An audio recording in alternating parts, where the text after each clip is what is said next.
Bien,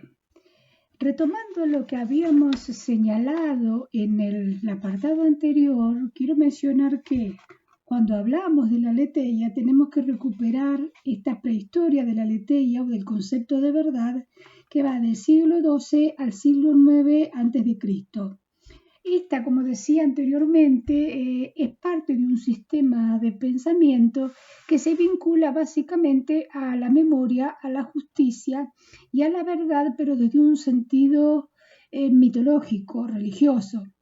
Cuando hacíamos mención a la ambigüedad de la palabra, tenemos que ser conscientes de poder trasladarnos a un marco referencial que está muy lejos de comprender la concepción puntual de las palabras. Ambigüedad, en el sentido contemporáneo, significa una palabra que puede ser comprendida desde diversos sentidos. Pero, sin embargo, la ambigüedad en el contexto de la Grecia arcaica tiene que ver en cómo se entiende esa polaridad que se da entre verdad, olvido, memoria y toda la consecución de una palabra que va a tener el poder de gestionar las coordenadas en una sociedad donde el circuito del poder básicamente va a estar dado entre aquellos que tienen el poder de tomar decisiones. Cuando hablamos de la Grecia arcaica y hablamos básicamente del contexto social de esa Grecia, estamos hablando de sociedades tribales. Pero eso no implica que la palabra se constituya en un juego poderoso donde aquellos que ejercen el poder tienen el derecho a la palabra. Y básicamente los poetas, los reyes de justicia y aquellos que esgrimen a través del oráculo o a través de los diversos mitos una explicación de la realidad que no necesita ser demostrada. Lo más importante de esta palabra, como le decía el otro día, es que es eficaz en sí misma. Si nosotros nos ponemos a pensar que una palabra dicha por el poeta es verdad, es eficaz en sí misma, vamos a poder entender en qué medida se juega el poder en este recorrido histórico de Grecia. El hecho de poder pensar que en la palabra se juega el poder nos va a permitir posteriormente entender cómo se va a explicar la emergencia de una palabra como palabra que sabe posterior a la mántica de la arcaica primitiva, en el sentido de dar razones del por qué la emergencia posterior de un logos como filosofía que va a permanecer hasta el presente siglo. Estamos hablando precisamente de las relaciones de poder.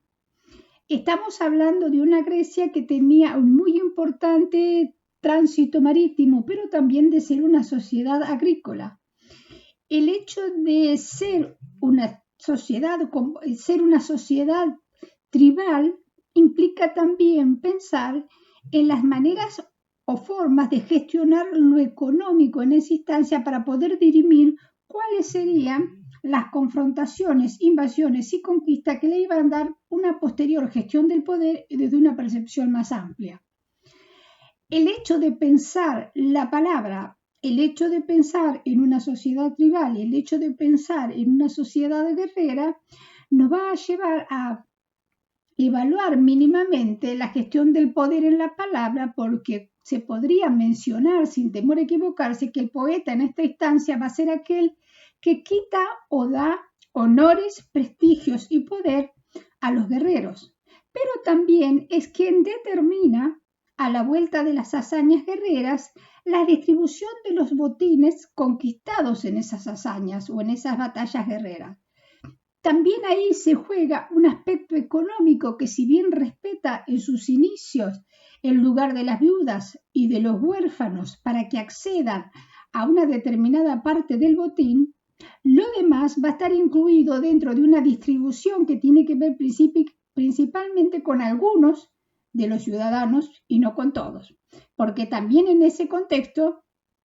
hay quienes ejercen las palabras y hay quienes obedecen a las palabras. Y un modo de pensar esta conformación social como una conformación real, inscripta en el marco de una palabra que es eficaz de por sí,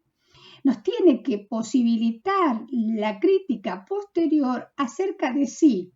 ese mencionado pasaje del mito al logos va a tener estrategias argumentativas que logren dar las explicaciones que posteriormente le vamos a pedir a la filosofía.